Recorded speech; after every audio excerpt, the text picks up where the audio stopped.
Years of hard training and actual battle experience in Spain and Poland had made the German army look invincible. But what about the British and French? First, let's take up the British.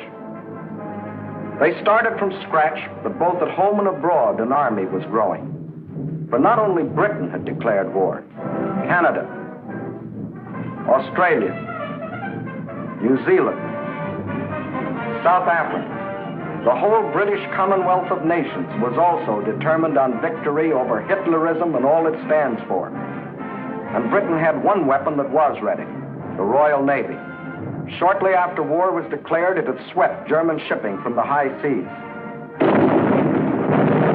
And units of the British fleet were deployed at Suez, Malta, Gibraltar, in the Channel, and in the North Sea, blockading Germany.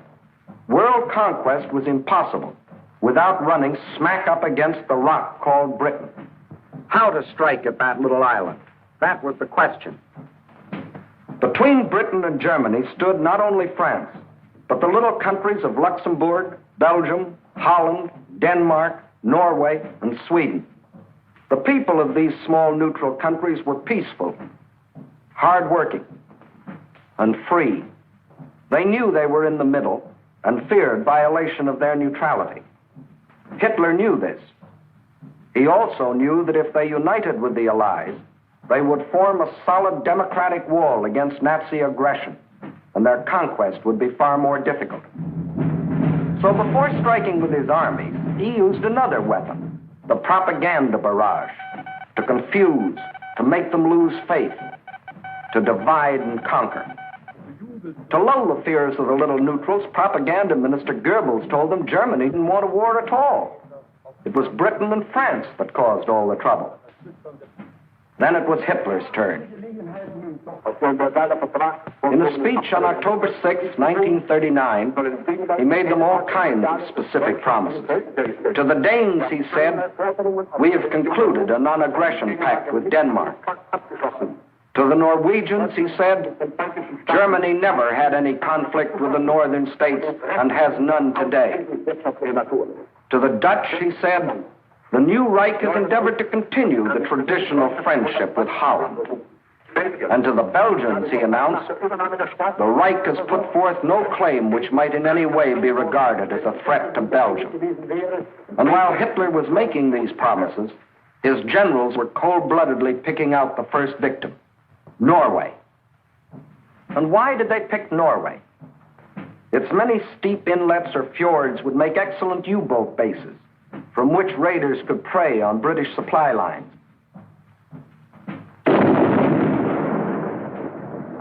Also, it would give the Nazis vital air bases. This is Scapa Flow, British naval base, and this the blockade fleet. At this time, the German-based bombers couldn't reach them. Possession of bases on Norway's western shore would bring these vital British defenses under easy bomber attack. But he couldn't take Norway without also taking tiny Denmark, the springboard for his attack. So at dawn on April 9th, 1940,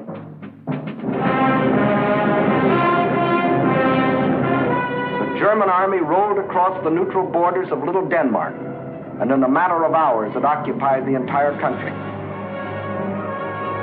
By nightfall, Denmark is erased as a nation, and the Danes go into slavery. Although only 6 months before, Hitler had announced, "We have concluded a non-aggression pact with Denmark. The Danes will not forget." Meanwhile, in Norway, peaceful-looking German merchant ships like these had sneaked inside Norway's neutral waterway and tied up at all principal ports. That is, they looked like merchant ships. But if the Norwegians had had X-ray eyes, this is what they would have seen. The Trojan horse of ancient Greece brought up to date with new and deadlier weapons. At the precise moment that the Nazis overran Denmark, these quiet-looking ships sprang to life.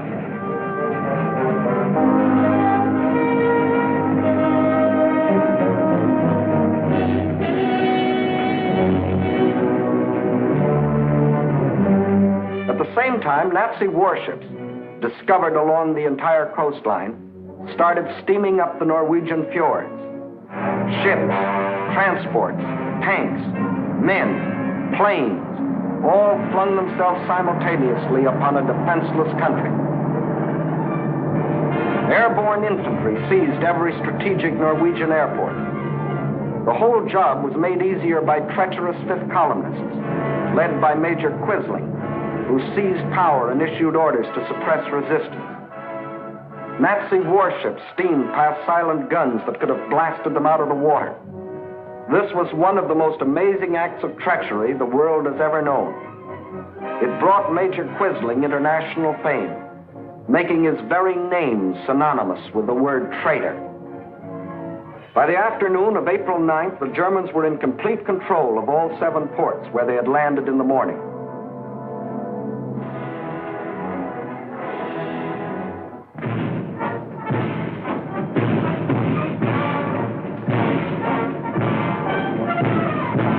For the first time in more than 200 years, the people of Norway saw an invading army parading through their cities. Many of these Nazi soldiers, strutting as conquerors in 1940, had last seen Norway some 20 years earlier, when, as refugee German children, they had been raised and cared for by kind Norwegians. Now these same Germans were back to repay that kindness with terror and destruction. Once they had occupied the capital, the Nazis quickly fanned out in all directions.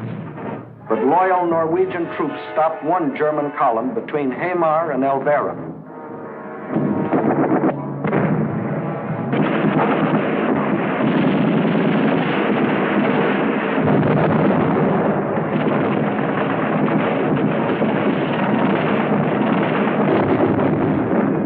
So the Germans brought up their bombers.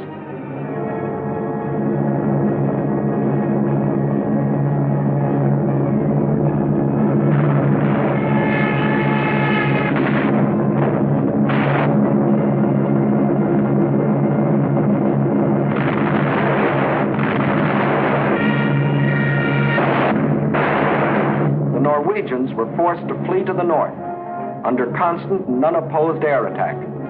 It was here that Captain Robert Lose, an American military attaché, was killed, the first American soldier to lose his life in this war. Meanwhile, the Nazis had spread all over the country. Small patrols occupied every strategic village. Parachute troops landed high in the mountains.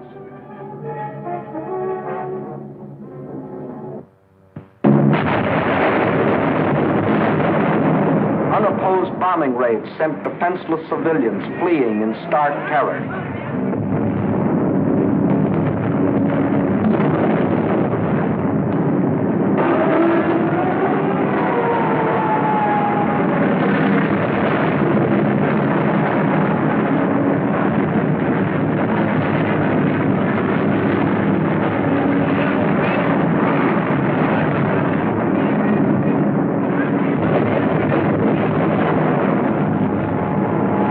They hadn't wanted war.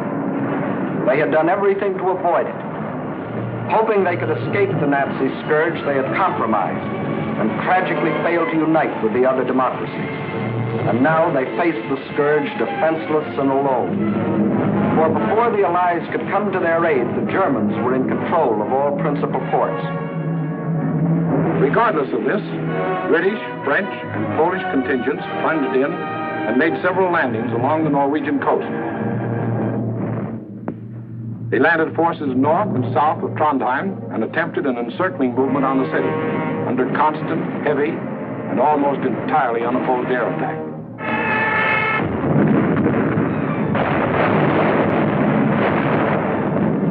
Well, the scene of action was out of range of British fighter planes. So they brought up aircraft carriers. But these are at a disadvantage when opposed by land-based planes. The Allies, therefore, were badly battered from the air. Finally, suffering heavy losses, they withdrew from a hopeless situation. Further to the north, at Narvik, they met with better success, inflicting heavy naval losses on the Nazis.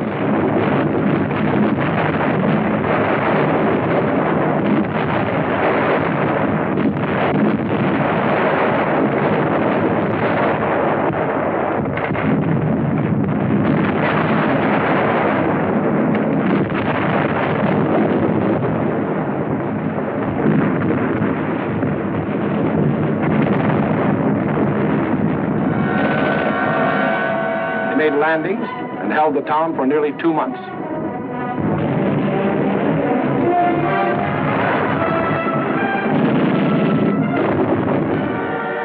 Incidentally, they also took their first prisoners of the present war. Again, the Nazis' overwhelming air superiority proved a deciding factor. And the Allies were forced to withdraw under terrific air bombardment.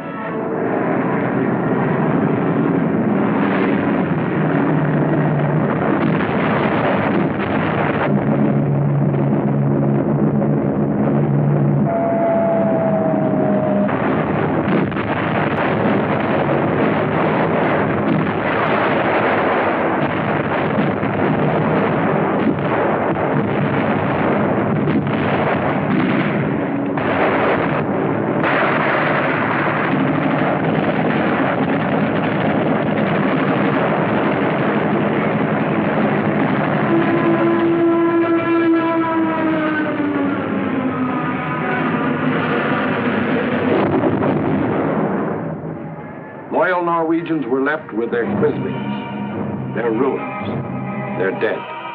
Even though 6 months before Hitler had said, Germany never had any conflict with the northern states and has none today.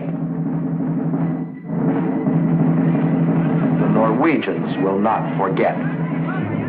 And Hitler had another victory. He had hijacked 2 more countries. The world wondered and sometimes marveled at this man's efficiency. Gangster Dillinger was efficient too.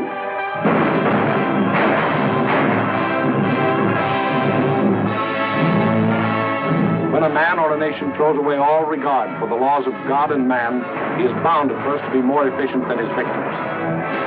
Society had a police force to deal with Gangster Dillinger, but it had no police force to deal with Gangster Hitler.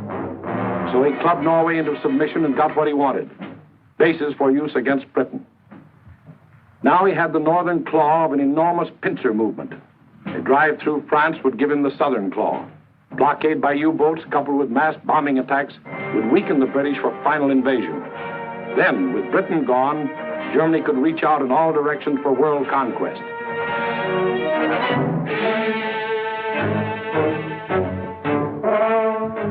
His next move must obviously be through France to get his southern claw. Through France. How was she to face the onslaught?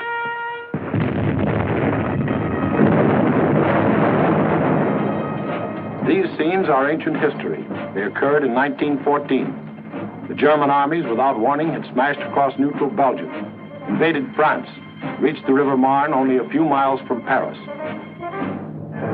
Out of the French capital poured the French reserves, riding out to battle the enemy in every vehicle that could move. The famous taxicab army.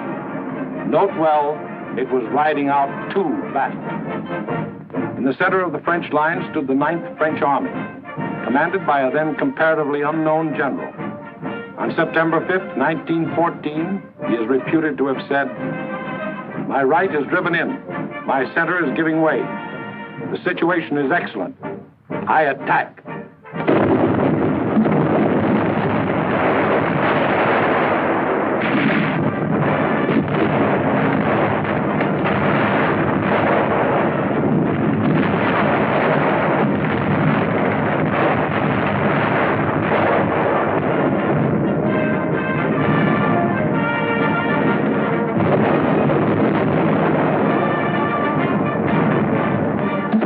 Did attack. The German onslaught was checked, and Paris was saved. That comparatively unknown general later became commander-in-chief of all the Allied armies and presided at the signing of the armistice with the defeated Germans on November 11, 1918. To this general, the French people erected a monument. To Marshal Ferdinand Foch, whose motto was, "Attack, always attack." Still later, the war-weary French people erected another monument. This one to a minister of war, André Maginot. Between the ideas symbolized by these two statues may well lie the military story of the fall of a great nation. In Foch's time, the proud spirit of France demanded nothing less than victory and placed its faith in the attack. In Maginot's time, the spirit, no longer proud, asked only to avoid defeat and placed its faith in concrete.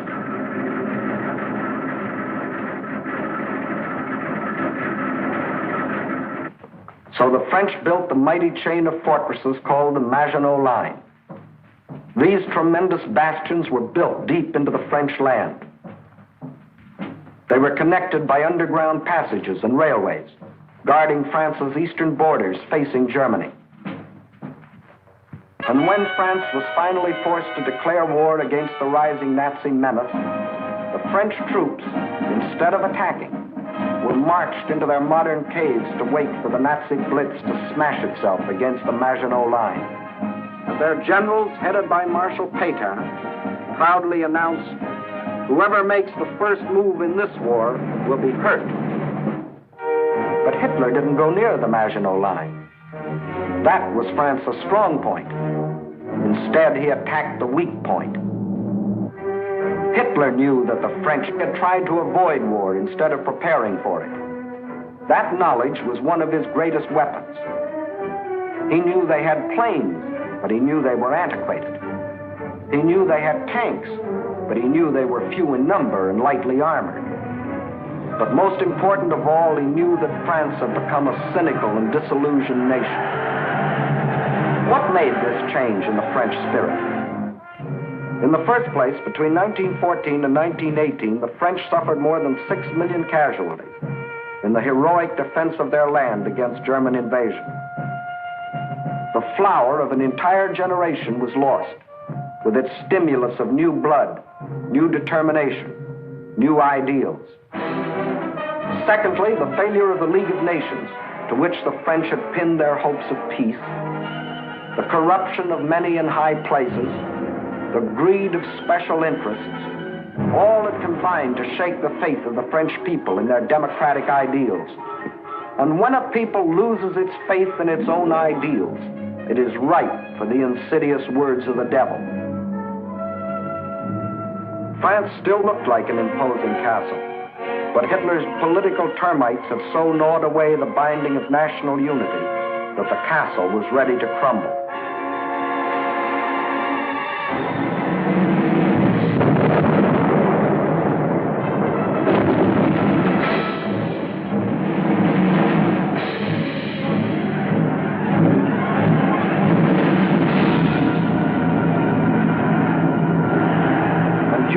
Months of military inactivity that we called the phony war, a ceaseless barrage of German propaganda crossed the still waters of the Rhine to affect the soldiers in the Maginot Line. Why do you fight? Asked the banners. Poems and friendly notes were sent over by balloons. French tunes were played by German bands, and German hooey was broadcast in French.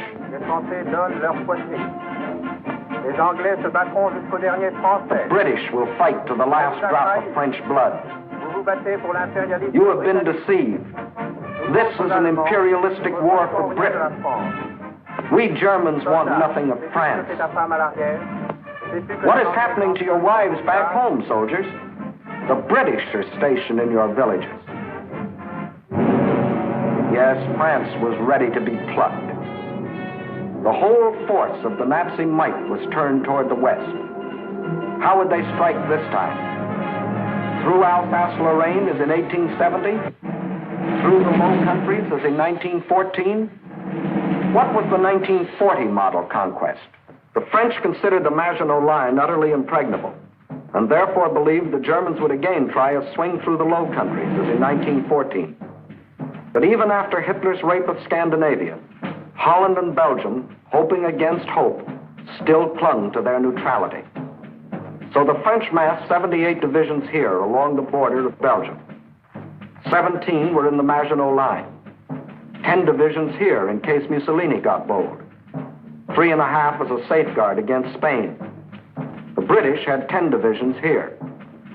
The Allied strategy in the event of an attack against the Low Countries was to swing their armies like a gate into Belgium, the hinge being the north end of the Maginot Line. This all-important hinge was protected by the forest of the Ardennes, a hilly and thickly wooded area, honeycombed with streams, its roads narrow trails, its bridges too weak for military vehicles. French strategists estimated the forest of the Ardennes impassable for armored forces. As you will see, this was one of the costliest estimates in all military history. That was the situation on May 9th, 1940.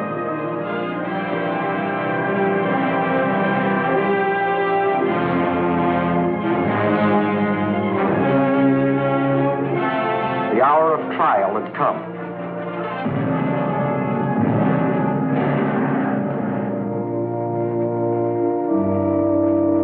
The people of the democracies prayed for strength to meet the coming hurricane of terror.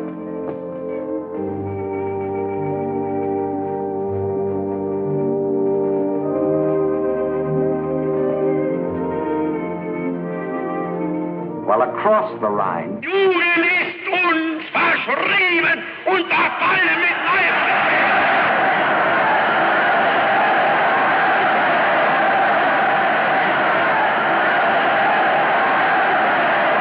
delirious madness possessed the German nation. Nun als Dauererscheinung für uns, unser Oberster, wird die Einführung der Allgemeinen immer wieder herniedersteigen. Und dass man die Wahrheit über Deutschland berichtet. 50.000 Mann auf den Baustellen, der ganz Deutschland erfasste. Überall herrscht seit einem Jahr Regen. Und für den deutschen die Reinheit seiner Rasse hält. Hitler aber ist Deutschland wie Deutschland. Deshalb innerlich nicht zu uns gehört.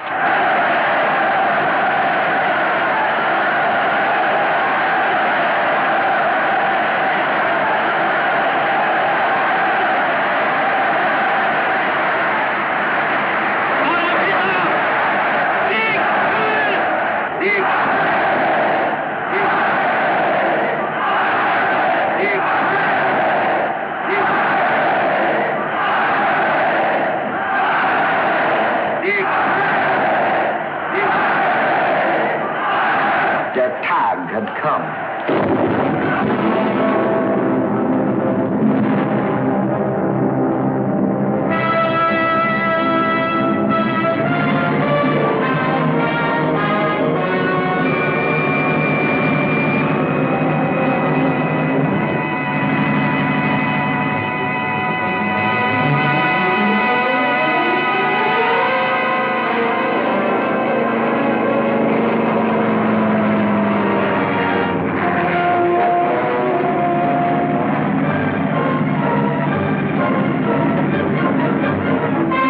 Without even bothering to declare war, the German armies launched a coordinated attack across the neutral borders of Luxembourg, Belgium, and Holland, from the Maginot Line north to the sea.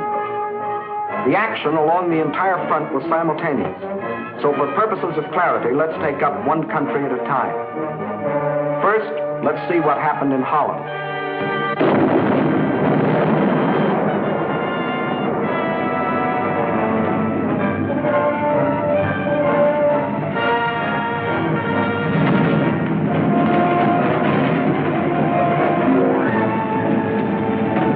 Nazi ground forces smashed through the improvised and hastily erected border defenses.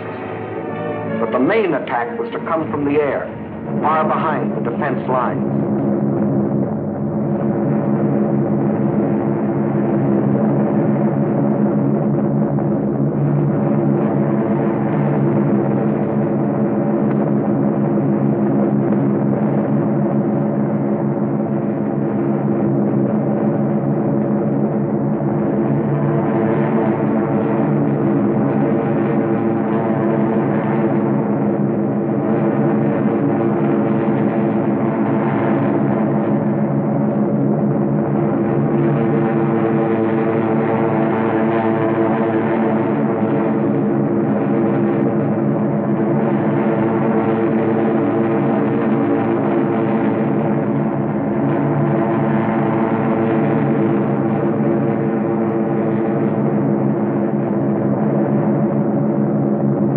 Over 10,000 troops were landed in this manner. Before the stunned citizens of Rotterdam even knew they were at war, these troops, aided by well-trained fifth columnists, quickly captured the airport and outlying sections of the city.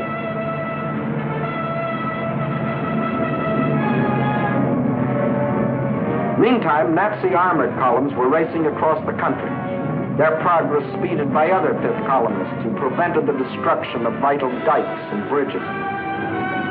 These forces effected a meeting with the parachutists landed in Rotterdam. The Dutch were doomed to defeat.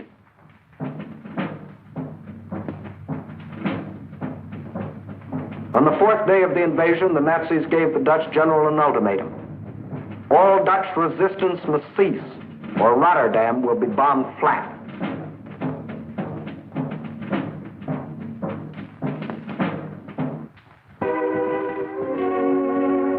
The Dutch general had little choice. To save the lives of innocent civilians, he accepted the German terms. But after the unconditional surrender, the Nazis bombed the city anyway.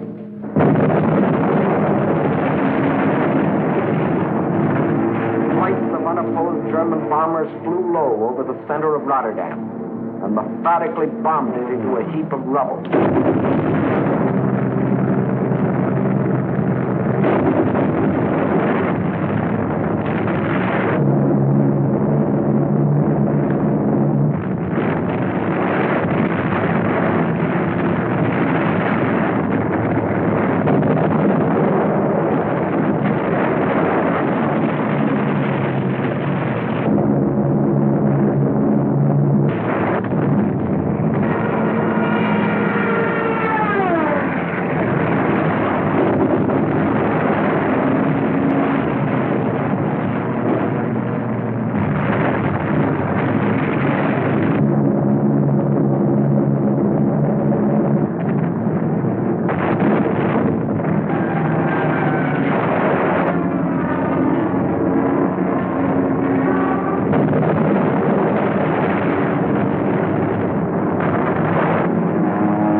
Ruthless exhibitions of savagery the world has ever seen.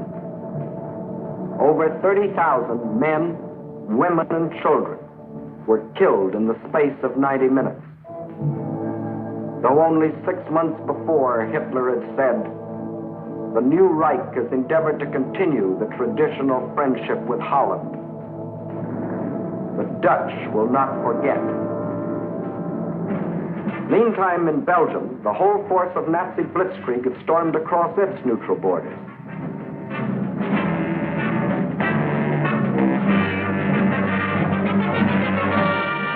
The main German attack was directed at the Albert Canal-Meuse River line, the anchor of which was Fort Iben-Amael, a modern and seemingly impregnable fortress. The Germans had secretly built a replica of the mighty fortress in Czechoslovakia and had rehearsed the attack until they knew every detail of the fort's construction and its every weakness. When the real attack came, it was foolproof. Parachute troops, dive bombers, flamethrowers, specially trained engineer battalions, all working together as a well-trained team.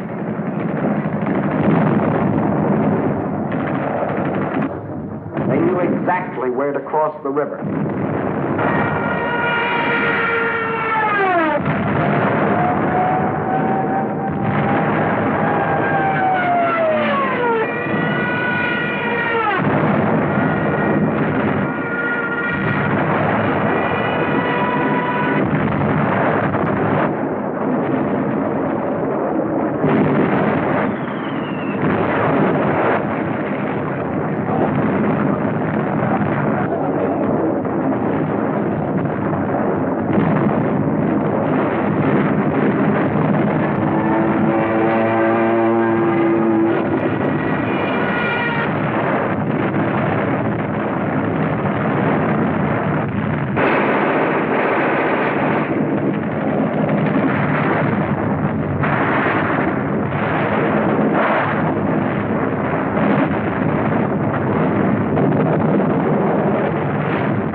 Notice that this assault engineer knows exactly where to put his high explosive charge in order to destroy the blockhouse.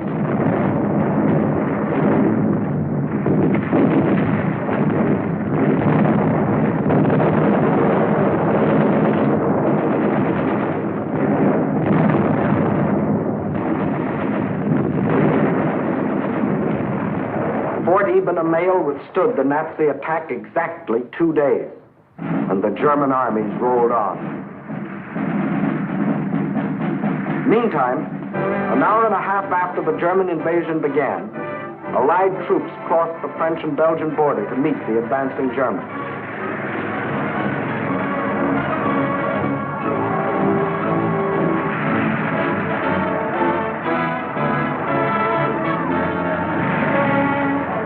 As they raced across Belgium to take up their defense positions, they met an obstacle they hadn't counted on. Refugees.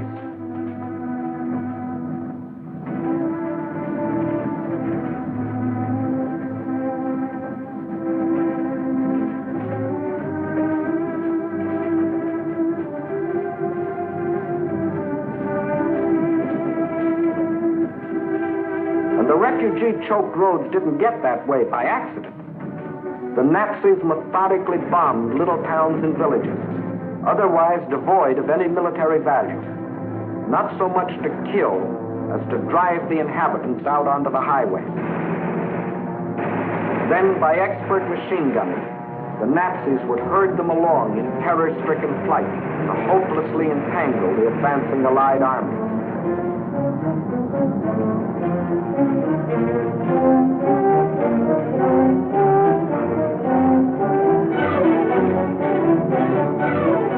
Refugees used as a weapon of war, a new low in inhumanity.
No school today, the sign says. The children are otherwise occupied.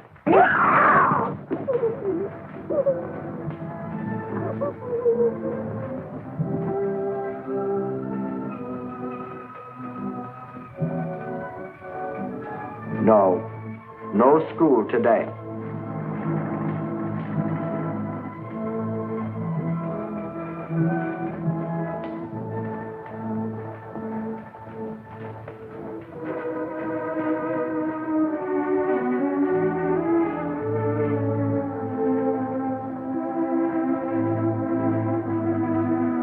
Although only 6 months before, Hitler had announced, "The Reich has put forth no claim which might in any way be regarded as a threat to Belgium. The Belgians will not forget."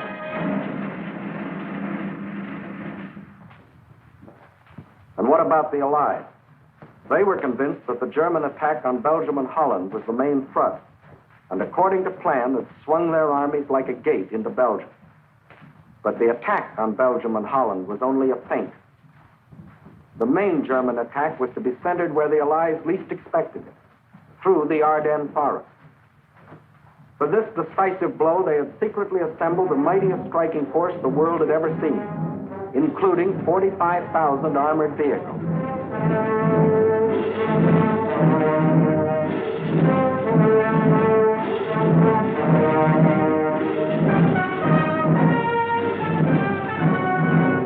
At the same time that the Nazi armies were plunging into Holland and Belgium, this column started to move.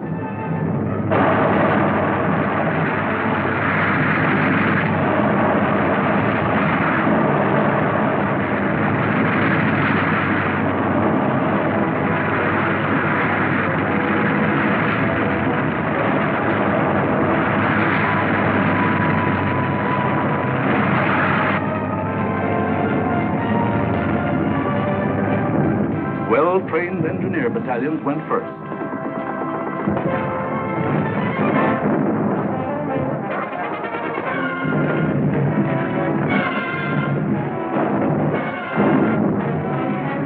They were opposed only by scattered Allied patrols.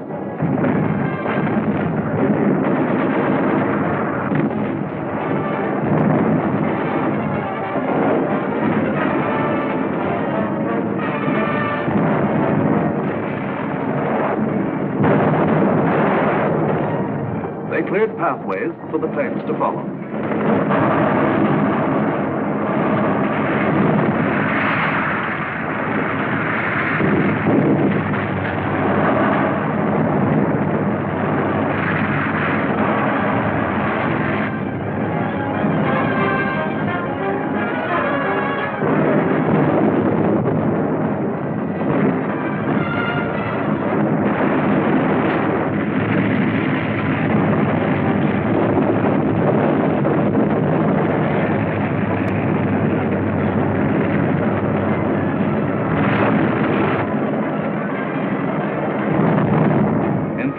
The German armored force reached the Meuse River, 2 days faster than the French thought any troops could get through. By all rules, the Germans should have paused here to bring up heavy artillery before attempting to force the river. But the Nazis had a new type of artillery, dive bombers. With them, they blasted the French positions across the Meuse.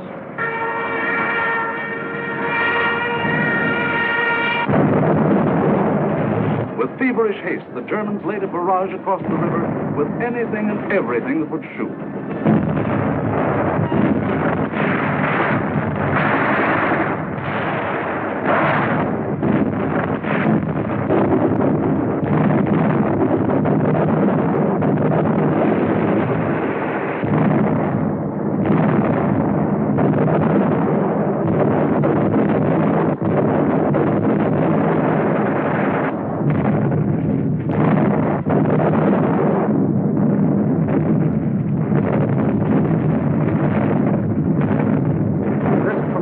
Concentration of firepower continued all through the night.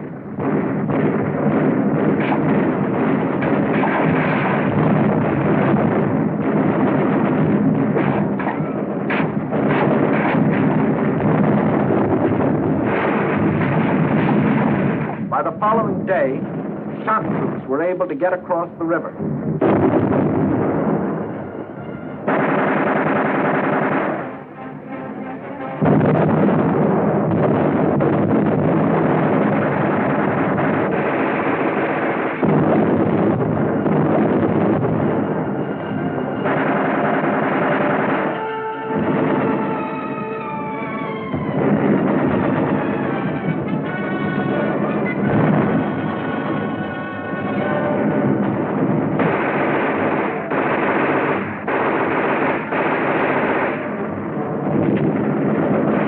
Shock troops held the bridgehead until the engineers brought up pontons and built bridges.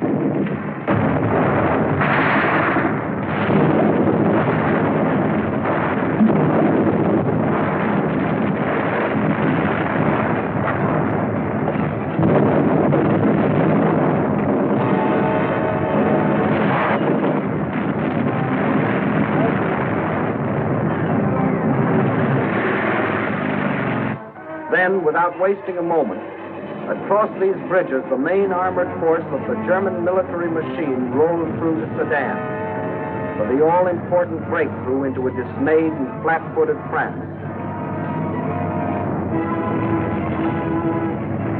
There went the old ball game for the Allies.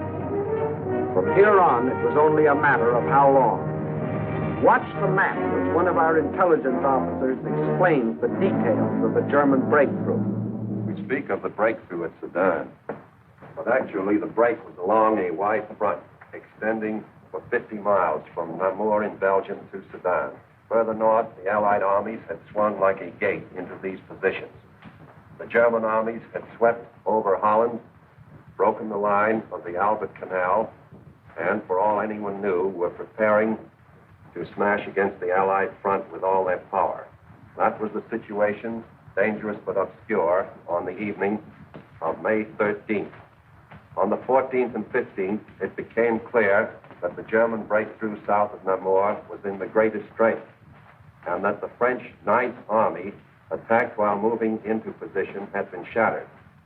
Without doubt, this was the point of mortal danger, and the French High Command ordered the abandonment of these positions, although they had not yet been attacked. Those positions were abandoned solely because of the situation developing along the Meuse near Sedan. In the meantime, the French 7th Army had been ordered to make its historic forced march far to the south into the area threatened by the rapidly advancing German spearheads. This army was not used to attack the German flank, but rather was used as a plug to restore the broken front. Throughout, the Allies had placed their faith not in offense, but in defense, and the defense was doomed to failure because it was confronted with an entirely new technique in warfare, the plain tank infantry team in action. The world was staggered by the speed with which the German armored columns moved. What was the secret that enabled armies to move so far so rapidly? The secret lay in the organization of the striking spearhead.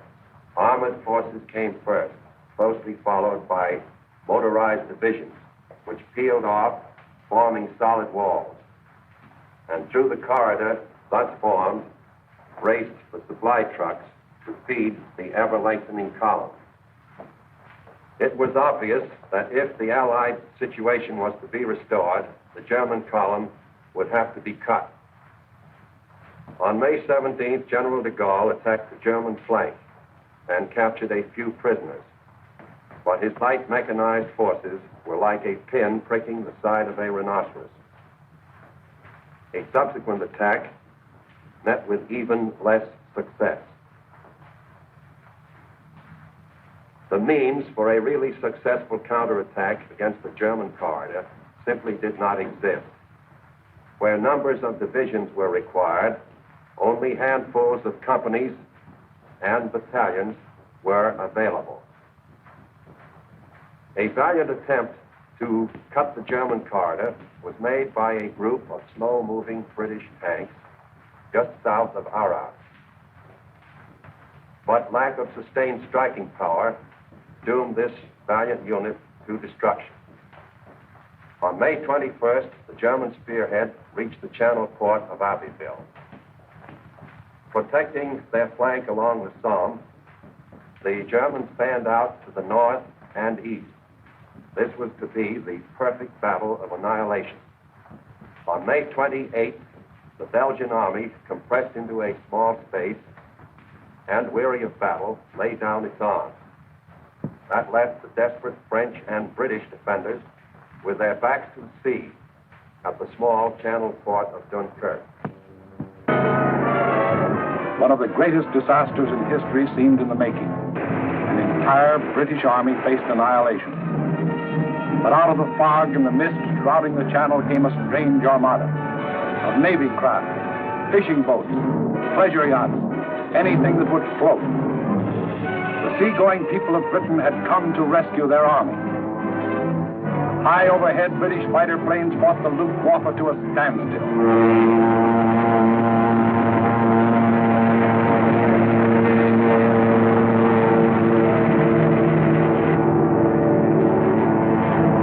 While below, small Allied suicide units held the Germans back long enough for the miracle of Dunkirk to take place.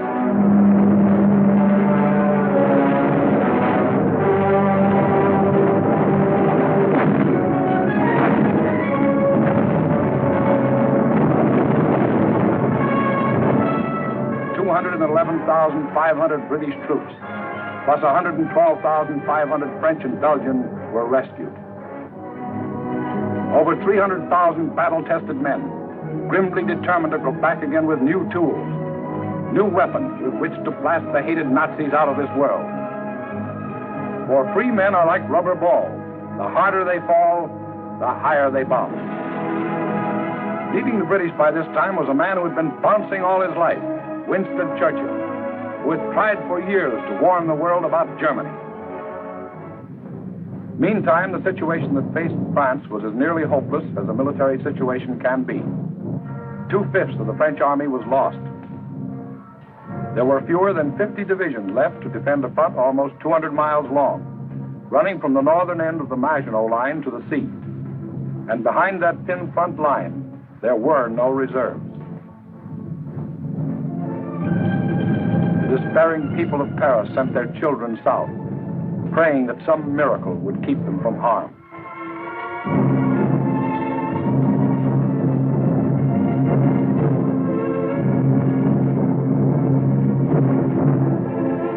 The hopeless men of the French army, without adequate arms or equipment, braced themselves for the coming blow.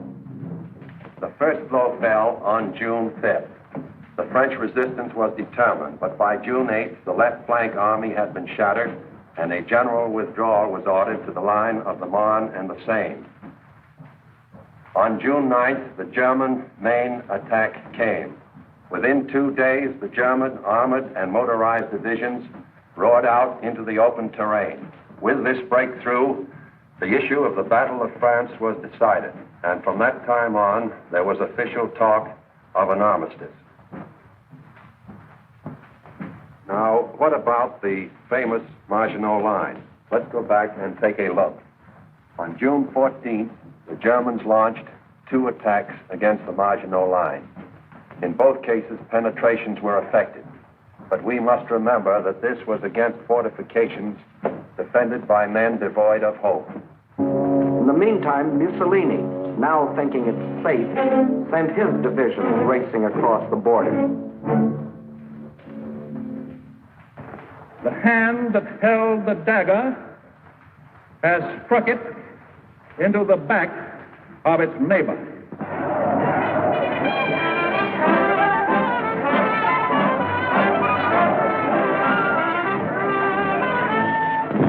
Organized resistance in France was no longer possible. The government faced 2 alternatives: retire to North Africa and carry on from there, or give up the struggle. France's leaders were old and tired, and the oldest and most tired was Marshal Pétain. Egged on by men like Laval, who saw in a German victory his chance for personal power, on June 16th, Pétain asked for an armistice. The news is carried to Hitler, who received this word of a great nation's fall in a characteristic manner. Also characteristic were his terms for the armistice. It must be signed in the coach where Marshal Foch met the defeated Germans in the last war.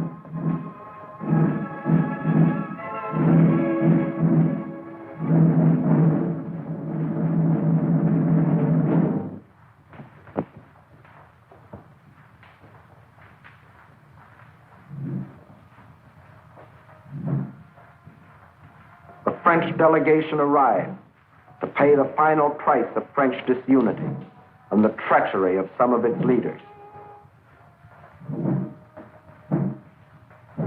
The final price, a price that for centuries to come, the French won't forget. More than 3/5 of their country was to be blacked out by a military occupation. The remainder was to be controlled by a French government acceptable to Hitler. A tax of 400 million francs a day was to be imposed on the French people to support the German army of occupation. Nearly 2 million French prisoners of war were to be taken into Germany and kept there as hostages, to work as slaves or rot of hunger, tuberculosis, or other diseases in concentration camps. Men deliberately and permanently separated from their families in order to decrease the French birth rate and thus eliminate France as a world power in future generations.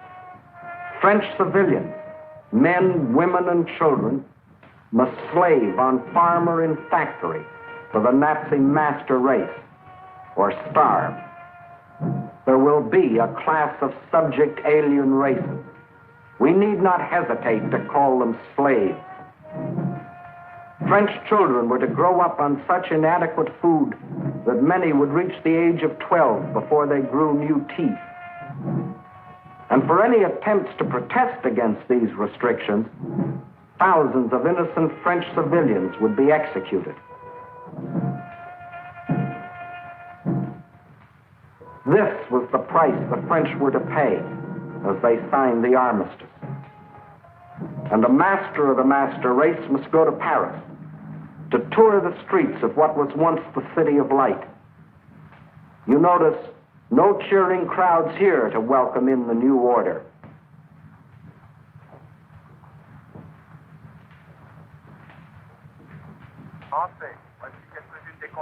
When the people of Paris come to the streets again, it is to hear the voice of dictators telling them what they must do, how they must live, what they must say,